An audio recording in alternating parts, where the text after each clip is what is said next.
अस्सलाम वालेकुम। कैसे हैं भाई आप लोग? वालेकुम सलाम साकिब भाई, इफ़ी भाई, राजीव भाई, क्या हाल चाल है आपके सबके? सलाम, भाई नमस्ते, सत श्री अकाल। कैसे हैं भाई लोग?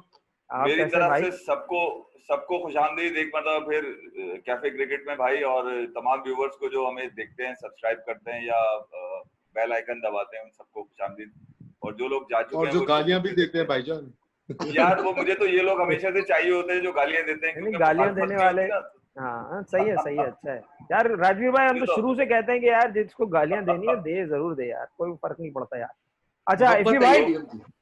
यार हाँ इफी जी भाई जी ये बोल। बताएं, ये 4 गेंदों का क्या चक्कर है? एक साहब कहते हैं कि जी इस टीम इसमें 4 गेंदों का बैट्समैन है, एक साहब कहते हैं हाँ मिसबाह उल हक 4 गेंदों का बैट्समैन है। मतलब ये 4 गेंदों का चक्कर क्या है? यार, मैं आपसे अभी 2 दिन पहले हमारा जो शो हुआ था उसके ऊपर आप लोगों ने बड़ी बहस करी, आपने और एहतशाम ने, इस बात को लेकर के यार मिसबाह उल हक तो यार हिस्ट्री का आदमी है। यार ये जो हिस्ट्री के लोग हैं ना, ये हमेशा शर्मिंदा कर रहे होते हैं कहीं ना कहीं जाके। अब आप मुझे ये बताएं कि वसीम अकरम को अब ख्याल आ रहा है, जब 5 साल वो कप्तानी कर रहा था पाकिस्तान क्रिकेट बोर्ड में, ठीक है, उस वक्त ख्याल नहीं आया। जब वो 4 ओहदे लेके बैठ गया मिसबाह उल हक, ठीक है, उस वक्त ख्याल नहीं आया। आज ये बोल रहे हैं कि यार 4 बॉलों का बैट्समैन है नहीं तो मिसबाह उल हक। वसीम अकरम तो उस क्रिकेट कमेटी में भी थे ना, जिन्होंने अभी भी मिसबाह है, उल हक अभी को भी है। लेकर आए थे। अब दोबारा हाँ, आ नहीं, गए वसीम, वसीम भाई उसमें। इंटरव्यूज तो हाँ अभी भी कर रहे हैं वो। हाँ तो भाई, ये उस बेचारे को कटाने में 2 लोगों का तो हाथ है। आपका जो कोच था जिसको विकी आर्थर, उसको हटाने में 2 ही लोगों का तो हाथ है। कौन 2 लोग बता देना। वसीम अकरम। दोबारा से बोले, आपकी भाई आवाज कट मिसबाह गई। और वसीम अकरम। मैं ये कह रहा हूँ मिसबाह और वसीम अकरम, ये 2 ही लोग तो थे जो विकी आर्थर के खिलाफ बोल रहे थे। वो तो खुलेआम बोलता है विकी आर्थर के, मुझे हटाने में मिसबाह और वसीम अकरम गलत रिपोर्ट बनाई गई, मेरे खिलाफ ये चीजें उठाई गई कि मैं प्लेयर्स को गालियां देता हूँ, ये करता हूँ, वो करता हूँ। सोहेल खान का वाकया, उमर अकमल का वाकया, शहजाद का वाकया, सुहेल खान कई।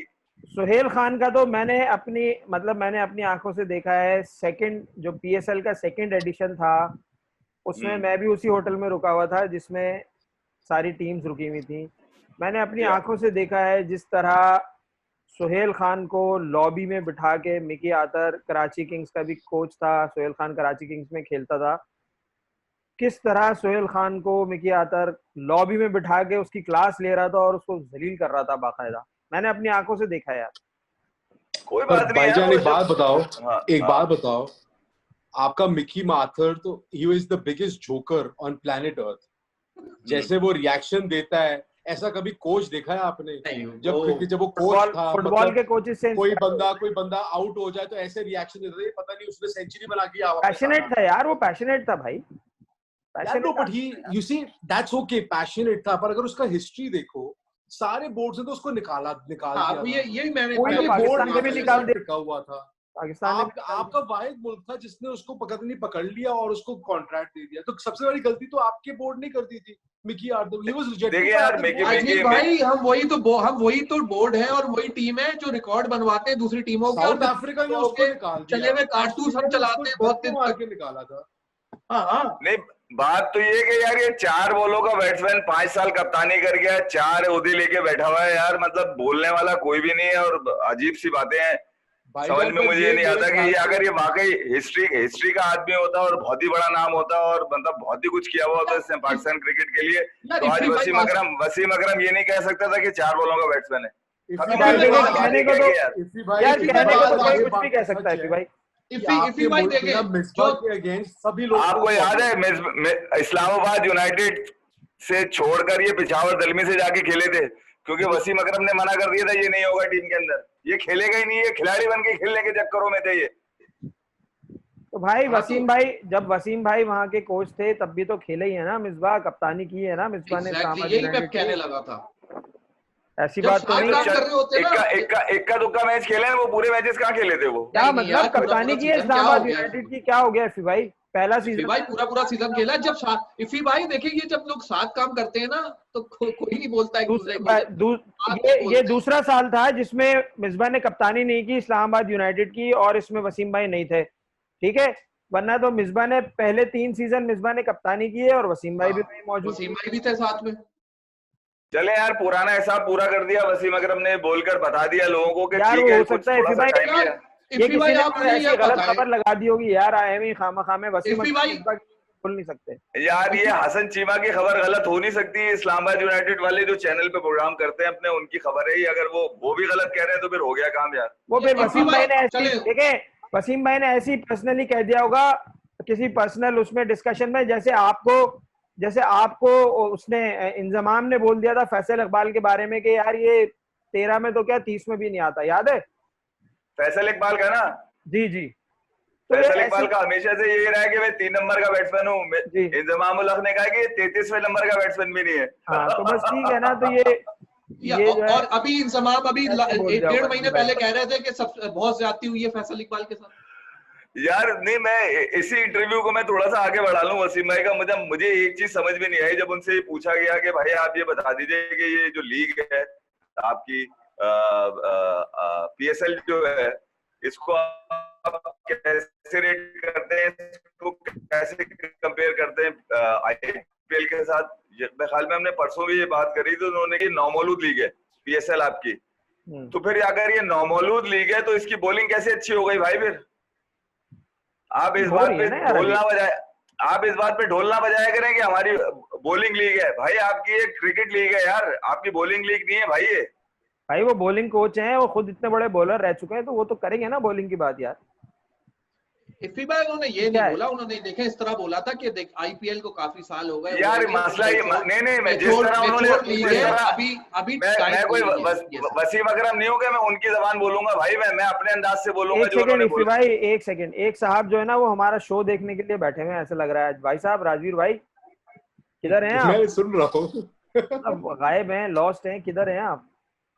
नहीं तो मैं सुन रहा हूँ ना। इफ़ी भाई मौका दे तो मैं बोलूँ ना।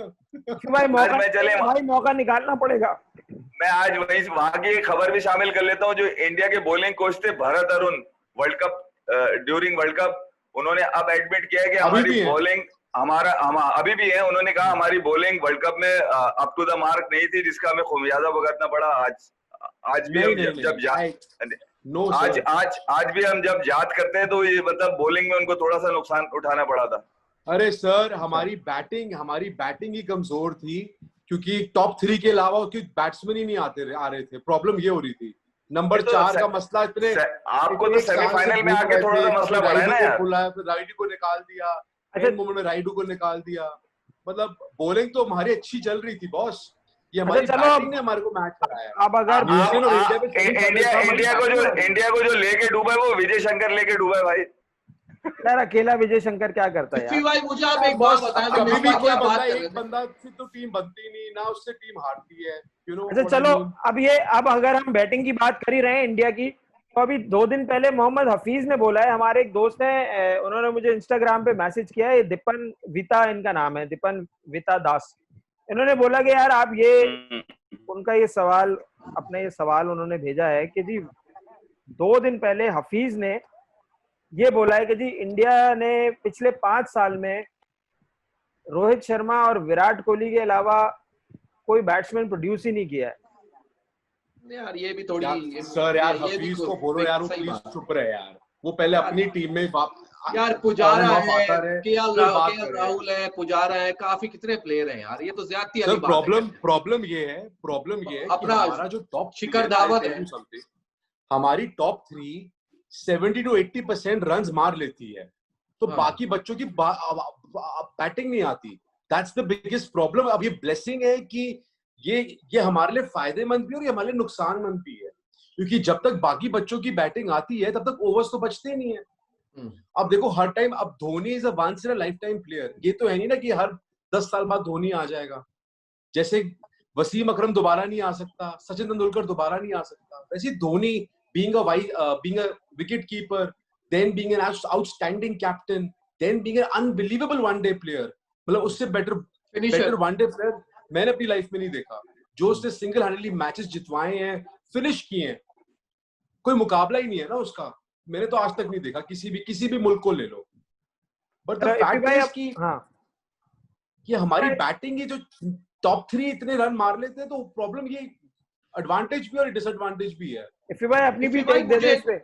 हाँ बोलो इत्तिशाम, बोलो। यार मैं इफ़ी भाई से मैं पहले मिसबा का पूछ रहा था। इफ़ी भाई आप मुझे बताएं मिसबा की क्रिकेट, मतलब मैं सिर्फ प्लेइंग एज ए प्लेयर जब वो खेल रहे थे उसकी बात कर रहा हूँ यार। जिस बंदे ने 5,500 रन किए हुए 47 के एवरेज से टेस्ट में 10 सेंचुरियां की है यार, आप उसको कैसे बोल सकते हैं कि वो बेकार प्लेयर? I agree. कैसे कह सकते हैं आप उसको? हर जगह हर कंडीशन में उसने अच्छा मैं अब आपको बता दूं भाई, 22 टेस्ट खेले जुनैद खान ने, जिसमें से 18 यूएई में खेले उसने। ठीक है पाकिस्तान, ठीक है। अच्छा, टेस्ट में उसकी कोई 70 या 71 विकेटें हैं उसकी 22 टेस्ट के अंदर, जबकि ओडीआई में वो सबसे बेस्ट बॉलर है अब भी आपके वहाब और आमिर से। ठीक है, बिल्कुल, ठीक है। ऑन डेड विकेट पे तकरीबन 6 दफा 5 विकेटें ली हुई उसने ओडीआई में। बिल्कुल ठीक है।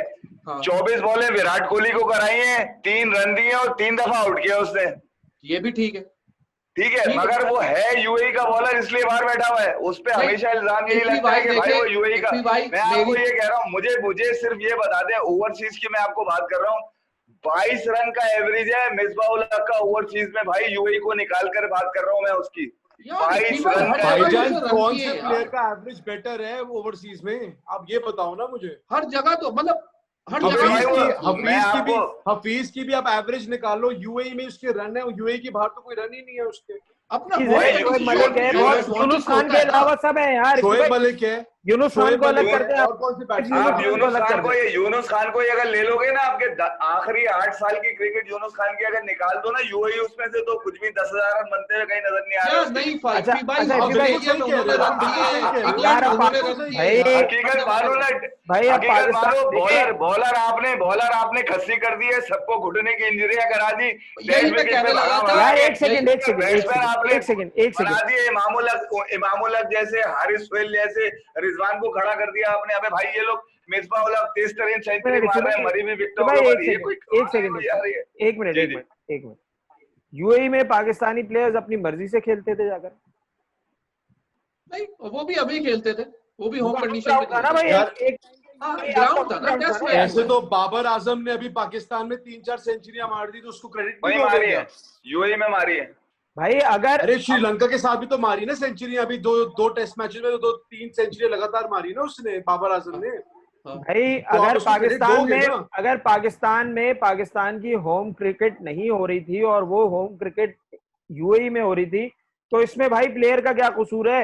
अब अगर अगर कोई प्लेयर अपने होम ग्राउंड्स पे, अपनी होम टर्फ पे स्कोर करता है, तो क्या आप उसको भी यही बोलेंगे? इफ़ी भाई तो फिर यार आप ये ना बोले ना कि ओवरसीज में इन लोगों का एवरेज अच्छा नहीं है, इसमें कसूर किसका है? ये ना बोला करें वर्ल्ड ओवर है। इफ़ी भाई ये जो है ना बुक जो होती है ना क्रिकेट में, स्कोर बुक, उसमें ये नहीं लिखा होता कि ओवरसीज रन किए में या होम सीरीज रन किए में। टेस्ट रिकॉर्ड होता है, वनडे रिकॉर्ड होता है और T20 रिकॉर्ड होता है। वो उस रिकॉर्ड से आप जाते हैं। हर प्लेयर को एज ए क्रिकेटर, बल्कि इवन जो छोटे हम लोग क्रिकेटर होते हैं जो क्लब में खेल रहे होते हैं, अपनी ग्राउंड का भी हम लोगों को एडवांटेज होता है। तो इसमें क्या बुराई है? आप उसका ओवरऑल एवरेज देखिए। आप आगे बढ़ते हैं, एवरेज है भाई, इससे आगे बढ़ते हैं इफ़ी भाई। अच्छा, जुनैद की आपने बात करी। जुनैद से मेरी बड़ी अच्छी दोस्ती है, सब कुछ है। जुनैद के साथ काफी अरसे से इशू चल रहा है नी का। वो अंदर बाहर रहता है, फ्रस्ट्रेशन में होती है, और जुनैद मीडिया पे आता, इतना नहीं आता, दिखता नहीं है। जुनैद थोड़ा मुंहफट आदमी भी है, जिसकी वजह से उसको नुकसान भी उठाना काफी पड़ा। ये तो आपके मुल्क में अब ये तो है, कॉमन चीज है ना यार। अच्छा, एक बंदे के साथ अगर ज्यादती होती है राजवीर भाई, तो वो पठान आदमी है, वो उसने जाके बोल दिया 2-3 दफा, तो वो ये सब जगह ही होता है यार, ये सब जगह ही होता है। आ गया। लंकाशायर वाले उसको छोड़ते नहीं थे, मतलब इतना बड़ा। मैं आपको बात बताता हूँ। अब आपने जुनैद खान की बात करी है। 2 साल पहले या 3 साल पहले इंडिया का टूर था साउथ अफ्रीका में, फिर इंग्लैंड था, जिसमें वो साउथ अफ्रीका से अच्छी सीरीज थी, बट 2-1 से हारी थी, ऐसी कुछ हारी थी इंडिया, जिसमें इंडिया ने विराट कोहली हार्दिक पांड्या के पीछे घुसा हुआ था कि हार्दिक पांड्या को खिलाना है। उसने रहाणे तक को निकाल दिया था, या मेरे ख्याल से पुजारा तक को भी बाहर बिठा देता कि पांड्या को फिट करना है। पुजारा का बैट पैच तो चलती रहती है यार। पुजारा का बैट पैच चल रहा है, क्या हुआ, टीम का बैलेंस बिगड़ता है। ये तभी फर्क होता है ना कि अच्छे कैप्टन में और ग्रेट कैप्टन में, यही फर्क होता है। अब ये हर प्लेयर्स के साथ होता है यार। ये यार राजवीर भाई, आप तो कैसा ही है यार राजवीर भाई, आप तो कोहली से वैसे ही नाराज रहते हैं हर बात यार। अच्छा, नहीं सर, मैं कोहली की कैप्टनसी से नाराज रहता हूँ। बैट्समैन से नाराज है तो उसकी कैप्टनसी जो उसके डिसीजंस होते हैं, भाई मेरा नहीं ख्याल कि उसकी लीडरशिप में भी उसकी कोई प्रॉब्लम है यार। उसमें नाराजगी की क्या बात है? चलो अब हफीज वाले स्टेटमेंट पर आ जाते हैं। हाँ जी भाई, आपकी टेक रह गई थी हफीज वाले पे। यार देखिए, मसला ये है कि ये इंडिया की बात तो अलग कर दें। इंडिया के लिए जो वो कह रहे हैं, मैं पाकिस्तान पे आ जाता हूँ। देखें, पाकिस्तान में तो कप्तान को ख्वाब आ सकते हैं कि यार मैं हफीज और शोएब भाई को लेना चाहता हूँ, टीम स्ट्रांग हो जाएगी। इंडिया में कप्तान को ख्वाब नहीं आते। इंडिया में कप्तान अपने कॉन्ट्रैक्ट को देखकर बीसीसीआई की रूल्स एंड रेगुलेशन को फॉलो करते हुए टीम बनाता है वो, ठीक है। यहाँ पर तो ख्वाबों पे टीम बनती है भाई। तो जब ख्वाबों पे टीम बनेगी, तो ख्वाबों पे जब टीम बनेगी तो फिर उनके बयान भी अजीब अजीब से होंगे। इंडिया ने जो प्रोड्यूस किया वो अगले 10 सालों के लिए प्रोड्यूस कर दिया। अभी मैं नाम गिनाना चाहूँ, अंबाती राइडो नहीं खेला उसके अंदर, श्रेयस अय्यर नहीं खेला उसके अंदर। अच्छा, क्या नाम है, खेल रहा है। मैं आपको यही कह रहा हूँ ना। अच्छा, सुरेश रैना नहीं था उसके अंदर। कितने लोग हैं जो अभी टीम से बाहर हैं यार। अच्छा, पता नहीं है इनको। Just to add on your point, हमारे मुल्क में ना अगर विराट कोहली ने बोल दिया कि मुझे ये टीम है मेरी, तो कोई नहीं उसको ऑब्जेक्ट करता, कोई कर ही नहीं सकता। सिलेक्टर सिर्फ डेफिनेटली यार, कप्तान अपनी मर्जी से टीम खिलाएगा। इफी भाई अब देखें ये आपने जो ख्वाब वाली बात की ना, वो यहाँ पर अभी राजवीर भाई ने उसको किल कर दिया कि अगर विराट कोहली ने बोल दिया कि मुझे ये प्लेयर चाहिए या ये टीम चाहिए, तो सेलेक्टर्स सिर्फ पपेट होते हैं, कुछ नहीं कर सकते। एक चीज ये हो गई, पूरी बात होने लीजिएगा। नहीं समझे, पूरी बात होने। विराट कोहली ये नहीं कह रहा कि यार मैं चाहता हूं कि इनको लो टीम के अंदर, वो ये नहीं कहेगा। या तो ख्वाब पूरे कप्तान सुन ले। देखें दुनिया का हर कप्तान जो है ना, वो अपनी मर्जी के प्लेयर्स चाहता है टीम में, चाहे वो सीनियर प्लेयर्स हो चाहे कोई जूनियर प्लेयर हो। यार पब्लिक स्टेज में नहीं बोलता खड़े होके ना, मगर यार नहीं भाई, पब्लिक स्टेटमेंट आपके कप्तान ने भी नहीं दिया। ये उन्होंने यार नहीं सुन ले क्या यार मुझे बाबर ने कहा, कप्तान ने नहीं दिया, चीफ सेलेक्टर या हेड कोच ने दिया ना। कप्तान ने तो नहीं बोला। अगर मेरी बात पूरी हो लेने दे। इंडोर्स तो कप्तान को कर रहे हैं ना यार, मेरी बात तो पूरी हो लेने देना भाई। मेरी बात पूरी हो जाए, उसके बाद आप बोल लीजिएगा जितना बोलना हो। ये स्टेटमेंट बाबर आजम ने नहीं दिया था। ये बाद में बात निकली थी कि जी बाबर आजम जो है वो शोएब मलिक और मोहम्मद हफीज को लेना चाहता था, लेकिन उसको मिले नहीं ये प्लेयर। एक चीज। दूसरी चीज, जहां तक आप ये ख्वाब की बात कर रहे हैं या विराट कोहली की बात कर रहे हैं, तो भैया वर्ल्ड कप 2019 में अंबटी रायडू की जगह विजय शंकर को लेने का ख्वाब किसको आया था, ये जरा बताइए मुझे। कोहली को, ऑब्वियसली कोहली को। खत्म हो गई ना बात, खत्म हो गई ना। ख्वाब नहीं आया था भाई। देखिए, कप्तान मैनेजमेंट के प्रोटोकॉल के साथ टीम बनाता है। कौन से प्रोटोकॉल, कौन सी मैनेजमेंट? जो रवि शास्त्री, जो विराट कोहली ने बोल दिया, वो रवि शास्त्री ने उसको एंडोर्स किया और खत्म हो गई बात। जो विराट कोहली ने कौन सी मैनेजमेंट भाई, कौन सी selection committee? Ravi Shastri object कर सकता है कोई? मेरे ख्याल से उनकी किसी में दम नहीं है विराट कोहली से क्वेश्चन करने का भाई। जितना अगर बोलिए, बात अगर प्रोड्यूस करने की हो रही है, तो 2 बैट्समैन 10 साल के लिए प्रोड्यूस कर दिए उन्होंने। ये एक अलग बात है भाई। नीचे वाले को मौका ही नहीं दे रहे का, तो क्या करें? इस पे मैं ऐड करता हूँ, दो प्लेयर उन्होंने प्रोड्यूस नहीं किए अभी। किसी ने अगर रीसेंट अंडर 19 वर्ल्ड कप देखा हो ना, उसमें जयसवाल है, प्रियांक गर्ग है उसके अंदर। यार इंडिया के शुरू के 5 बैट्समैन की बैटिंग देखें जरा, क्या क्लास की बैटिंग कर रहे हैं यार। तो राहुल द्रविड़ नीचे भी काम कर रहे हैं भाई, ग्रास रूट पे ला रहे हैं प्लेयर। बल्कि उनके 2 जो ओपनिंग बॉलर, उनमें से एक ओपनिंग बॉलर ठीक ठाक तेज गेंद कर रहा है। तो लड़का क्रॉप जो है ना, उनकी जो नेक्स्ट क्रॉप है, बहुत अच्छी क्रॉप आ रही है यार। उन्होंने तो 10-15 साल वो तो नो डाउट तो ये दो राय है ही नहीं ना, जो चीज है वो है। ये वही वाली बात है कि ये हफीज का एक ओपिनियन है, जाहिर है। अब देखो, एक चीज और भी है कि हमने वो हफीज का वो स्टेटमेंट या तो पूरा सुना नहीं है, देखा नहीं है। उसने किस कॉन्टेक्स्ट में बात कही है ये हमें नहीं पता। हमारे पास सवाल आया था, हमने उसका सिर्फ डिस्कस करना था, वो ले लिया जवाब। लेकिन जाहिर है हफीज भी इतना कोई नासमझ तो नहीं है कि उसने प्रोफेसर नासमझ तो नहीं है। उसने ऋषभ पंत को ना देखा, उसने श्रेयस अय्यर को ना देखा, उसने भी अंडर 19 टीम के उन बच्चों को। यार आप वो माइकल होल्डिंग का क्या कह रहे थे आप? जी हाँ, माइकल होल्डिंग का मैं ये कह रहा था कि माइकल होल्डिंग ने ये कहा है कि यार धोनी के एक्सप्रेशंस ने मुझे बता दिया था कि he desperately wanted to win the game against England. तो माइकल होल्डिंग ने जाहिर है उस बात की नफी की है जो उन्होंने बेन स्टोक्स यार यही हमने साकिब भाई, जैसे अभी हमने उस दिन कुछ प्रोग्राम पहले हमने बात की थी, इस स्टेटमेंट में बात कर रहा था, मैंने उस वक्त भी यही कहा था कि देखे उस वक्त जब ये धोनी आए हैं तो उस वक्त तो तिया पांचा उलट चुका था यार उसके बीच में, क्योंकि उन्होंने इंग्लैंड ने मेरे ख्याल से 11-12 ओवर में कुछ 100 रन, इंग्लैंड ने बॉलिंग ही इतनी अच्छी की हुई थी कि मारने का मौका नहीं दे रहे थे, जो वर्ल्ड क्लास उनको मारने का मौका नहीं दे रहा था जब तक मैच निकल चुका था। और उन्होंने अपनी इंटेंशन शो की है, उन्होंने मतलब में कितनी 31 बॉलों पे 42 किए, इतनी मतलब इतनी जबरदस्त टाइट बॉलिंग हो रही थी, तो ठीक है इंटेंशन तो थी उनकी पॉजिटिव जीतने के लिए। इसमें तो यार मैं आपको बताऊं, वो एक तो बेकारी के ऑलराउंडर हैं जिन्होंने सिर्फ हवा में आज तक बातें करी हैं, ठीक है। 1-2 इनिंग के अलावा कोई इनिंग नहीं है उनकी। जो बेस्ट इनिंग है वो भी शारजा के अंदर है, साउथ अफ्रीका के खिलाफ, रजाक की, ठीक है। मैं आज आपको मैं आपको हकीकत बताता हूँ इसमें सीन है क्या। अभी कुछ दिन पहले जब ये बात निकली है, बेन स्टोक्स की किताब वाली बात निकली है ना, तो उसमें सबसे ज्यादा जो बदनाम किया गया वो वेस्ट इंडीज प्लेयर को किया गया, मुश्ताक अहमद की तरफ से और रजाक अहमद की, अब्दुल रजाक की तरफ। मुश्ताक अहमद ने तो नाम तक ले दी उन क्रिकेटर, वेस्ट इंडियन क्रिकेटर के, जो उनको जा जाके होटल में पकड़ पकड़ के बोले थे मुश्ताक तुम्हारे पाकिस्तान के साथ बहुत बुरा किया, इंडियन है वो हार गया। अच्छा तो भाई 1 साल तक तुम भी चुप बैठे रहे, ठीक है। 1 साल पहले ही तुम शोर मचा देते इस बात का कि यार मुझे वेस्ट इंडीज क्रिकेटर कह रहे हैं कि धोनी जानबूझ के स्लो बैटिंग करके ताकि पाकिस्तान ना पहुंचे वर्ल्ड कप के अंदर। यही अब्दुल रज्जाक, यार 1 साल के बाद तुम्हें चीजें याद आ रही हैं। माइकल होल्डिंग ने अपनी साख को बचाया वेस्ट इंडीज क्रिकेट की, यार ये बोल करके भाई धोनी की इंटेंशन जो थी वो मैच जीतने की थी, मैच हार। मैं मान ही नहीं सकता कि धोनी इस इंटेंशन से खेलने आएगा कि यार इंडिया जो है वो मैच हार जाए। यार आप ये सोचेंगे अगर जो लोग ये कह रहे हैं कि धोनी की इंटेंशन थी मैच हारने की ताकि पाकिस्तान ना पहुंचे, वो बेवकूफ है, अंधे कुएं में धकेल रहे हैं लोगों को। यार धोनी चाहेगा कि यार उसकी टीम हार जाए। अच्छा अभी हो गई। अच्छा राजवीर भाई, डैरेन सैमी का स्टेटमेंट आया है, यही जो ब्लैक लाइव मैटर्स का जो ये जो चल रहे हैं ना मामला, उसमें डैरेन सैमी का आया है कि यार आज मुझे पता चला कि जी कालू का क्या मतलब है। और मुझे सनराइजर हैदराबाद में जब मैं खेलता था 2012-13 में मेरे ख्याल से खेले, या 13-14 में वो खेले सनराइजर हैदराबाद में, तो उनका ये कहना है कि वहां पे डैरेन सैमी को और तिसारा परेरा को कालू कहा जाता था।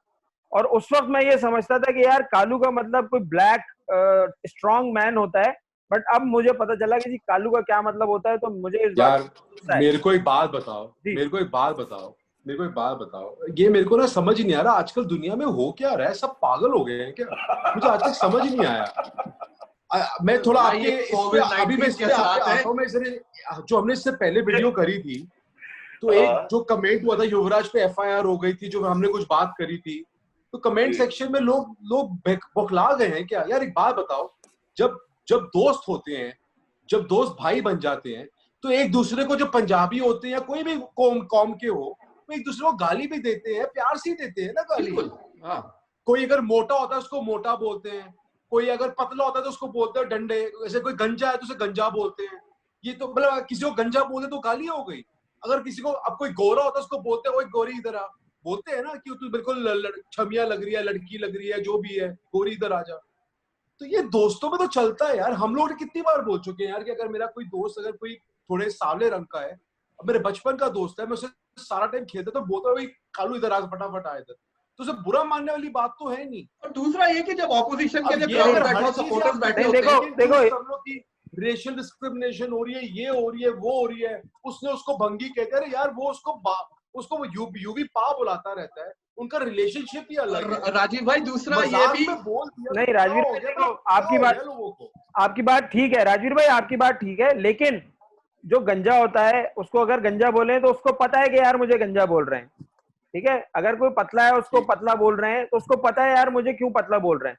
लेकिन अगर एक आदमी काला है और उसको आप कालू बोल रहे हैं और उसको ये बात नहीं पता कि यार मुझे ये लोग कालू बोल रहे हैं तो क्यों बोल रहे हैं, तो उस पे उसको पता होना चाहिए। वो तो अब पता, वो डैरेन सैमी 8 साल बाद आके बोल रहे हैं। नहीं देखो, ये आईपीएल से पैसे मिल रहे थे तब उसको, ये एक इंतहाई मासूमाना सा स्टेटमेंट है जिसपे हम यकीन नहीं करेंगे। नहीं है उसको, पता नहीं कितने सालों से कोई लेता ही नहीं है टीम में, उसको अब जाग गया कि मेरे को कालू बुलाते थे।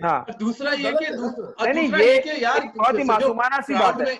क्राउड में देखने वाले जो बैठे होते हैं लोग, वो अपोजिशन के भी होते हैं, दूसरी सनराइज से दूसरी टीम के भी होंगे, वो कालू कालू छेड़ रहे होंगे उसको, जिस तरह एक जमाने में नहीं छेड़ते नहीं होते भाई को आलू छेड़ रहे थे। नहीं, एक सेकंड भाई को आलू छेड़ रहे थे। एहतिशाम, एक मिनट, वो ये कह रहा है कि मुझे और तिसारा परेरा को मेरे टीममेट्स, हमें टीम में कालू कह के बुलाया जाता था। वो तो ठीक है, अच्छा टीममेट अगर कालू करके बुला रहा है, वही अगेन वही राजीव भाई जो बात कर रहे हैं यार, एक वो बन जाता है, मजाक बन जाता है, एक लेवल हो जाता है एक फ्रैंकनेस का, वो कालू बोल रहे तो क्या हो गया यार। अच्छा इफी भाई, ये वाली चीज ये वही चीज है जो सरफराज ने किया था वो साउथ अफ्रीका के प्लेयर के साथ। और वो भी कोई टेंशन नहीं थी, ठीक है, वो ऑपोजिशन टीम में खेल रहे थे, वो डिफरेंस है। नहीं मैं वो भी एक, अगर कराची के पॉइंट ऑफ व्यू से राजवीर भाई देखा जाए ना, तो उसने कोई गलत इंटेंशन से नहीं बोला था। एग्जैक्टली, कराची के पॉइंट ऑफ व्यू से देखा जाए, बात वही है कि यहाँ पे देखो, यहाँ पे मसला ये नहीं है कि दोस्ती यारी में बोला या क्या, मैं सिर्फ डैरेन सैमी के कमेंट की बात कर रहा हूँ, या उसने जो ट्वीट किया कि जी ये मुझे कालू कह के ये लोग बुलाते थे, मुझे आज पता चला है, तो मुझे इस पे बड़ा गुस्सा है। ठीक है यार, ये साकिब भाई मुझे बताएं, ये डैरेन सैमी आईपीएल की कौन सी टीम से खेलता है? सनराइजर हैदराबाद से अब नहीं खेलता। अच्छा देखिए, सरफराज अहमद वाहिद प्लेयर है इस वक्त क्रिकेटिंग हिस्ट्री का जिस पर इसको सदा हुई 2 मैच नहीं खेल सका ये, ठीक है, काले को काला कहने पे, ठीक है, रेसिस्ट कमेंट था। अब ये बात बता रहा है कोई, ये तकरीबन 6-7 साल पुरानी डैरेन सैमी, 8 साल पुरानी बात कर रहे हैं ना, इसके ऊपर अब सनराइजर हैदराबाद को इसके ऊपर सू कर देना चाहिए कि तूने इतनी देर से क्यों बात बताई है। उसे ये वही चीज है जो हमने बचपन में एक जोक सुना था कि वो एक आदमी जो है वो आता है और वो अपने एक दोस्त को थप्पड़ मार देता है, और दूसरा दोस्त पूछता है यार ये क्या हुआ तुम्हारे साथ, कह रहा है यार इसने मुझे पिछले साल गेंडा कहा था, मुझे पता नहीं था गेंडा होता कैसे, आज देखा मैंने गेंडा। तो ये वो डैरेन सैमी ने वही बात की है कि यार इन्होंने 8 साल पहले मुझे कालू कहा था, लेकिन मुझे पता नहीं था, आज पता चला है कालू क्या होता है। अबे तुझे आज किसने बताया भाई? और भाई इफी भाई झूठ बोल रहे झूठे इफी भाई बकवास है। कोरोना में कुछ ऐसी प्रॉब्लम्स हो गई हैं, बावले हो गए 8 साल बाद। देखिए मैं आपको 8 साल एक बात बताऊं, अफ्रीका में और एक खातून है पाकिस्तान में, उनको 9 साल के बाद कुछ याद आ गया आज। शुक्र है 9 महीने के बाद याद नहीं आया उनको। मैं ये कह रहा हूँ आपको कि यार, मैं आपको ये कह रहा हूँ कि यार, ये आपको पता है कि पूरे अफ्रीका में इंडियन पाकिस्तानी को कुली कहा जाता है, कुली कह के छेड़ते हैं वहां पर, ठीक है, ये बोलते रेसियल कमेंट है ये भी। मेरा 2 दफा झगड़ा हुआ है वहां पे इसी बात के ऊपर। अबे मैंने बोला मैं इंडियन नहीं हूं, बोला इंडियन नहीं तो क्या हुआ, तू है तो कुली।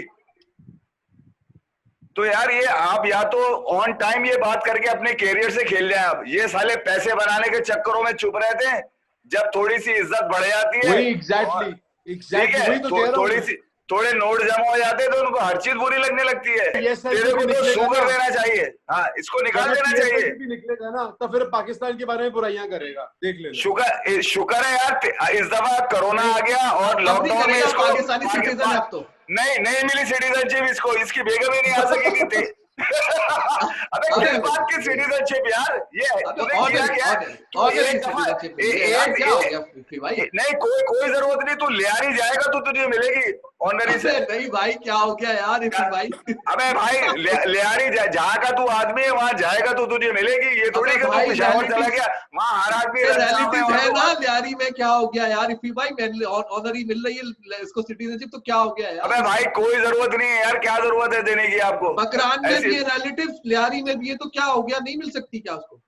कोई जरूरत नहीं है यार, बस ठीक है यार, खिलाड़ी तो खेलता रहे, खत्म बात। नहीं यार, ये कौन सा मंजन आ गया यार? चलो इफी भाई कल मिलते हैं इंशाल्लाह।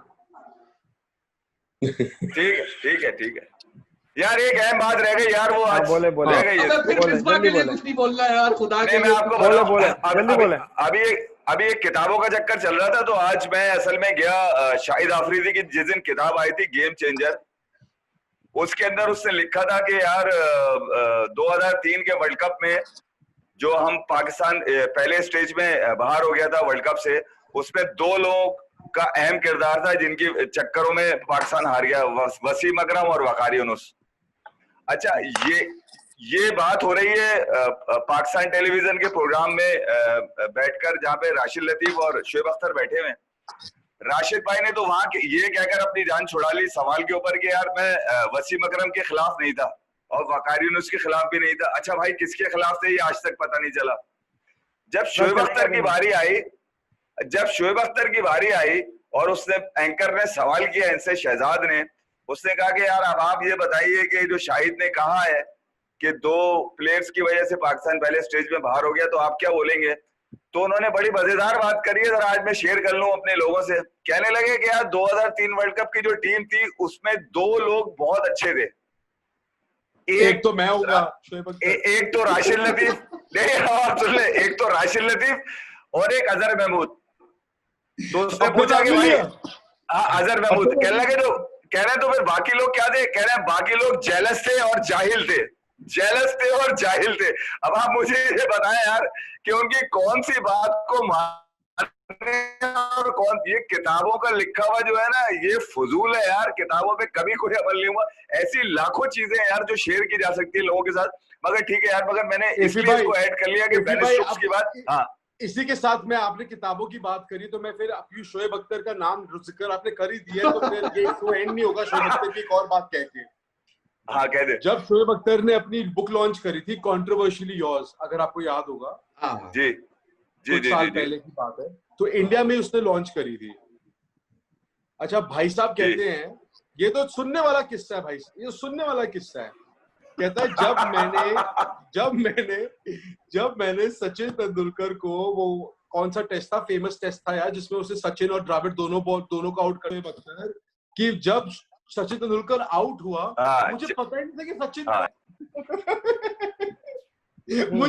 मैं हैरान हो गया कि पूरा स्टेडियम ये बिल्कुल मतलब क्यों है यार, पता नहीं सचिन कौन है। तो ये शोएब अख्तर हमारे ग्रेट है, क्या बोले अब उनके बारे में यार। मतलब अब आप देखिए, आप हाथ देखिए उनकी बात देखिए, वो एंटरटेनर उस वक्त भी थे जब वो खेलते थे, वो थे नो डाउट, जो जिस तरह वो अभी भी है, ठीक है, अभी भी है, तो क्या हो गया इसमें, क्या प्रॉब्लम है यार। वो ये कह रहे हैं कल मिलेंगे, जल्दी एक लाइन और लेते रहे, जल्दी कह रहे हैं वो उसी इंटरव्यू में ये कह रहे हैं कि 2007-8 में यार मैं अपनी पीक पे बॉलिंग कर रहा था और पाकिस्तान को अच्छे मैचेस जिता रहा था। तो मेरे पास अक्सर मैच फिक्सर मुझे मिलते थे, मेरे साथ खाना खाते थे और मुझे बोलते थे कि अबे यार तू इतनी मेहनत कर रहा है, इतनी जान मार रहा है, टीम फिर भी हार रही है यार। मैं ये समझ में आज तक ये नहीं आया कि मैच फिक्सर, जब ये मैच फिक्सर्स को भी जानते थे तो ये बाकी लोगों से क्या पूछ रहे हैं कि वो मैच फिक्सर कौन है जो खिलाड़ियों को बताते हैं। चलो, इनके साथ खाने वाने भी खा रहे थे वो। कल मिलते हैं इंशाल्लाह। चले ठीक है, अल्लाह हाफिज, गुड नाइट, गुड नाइट।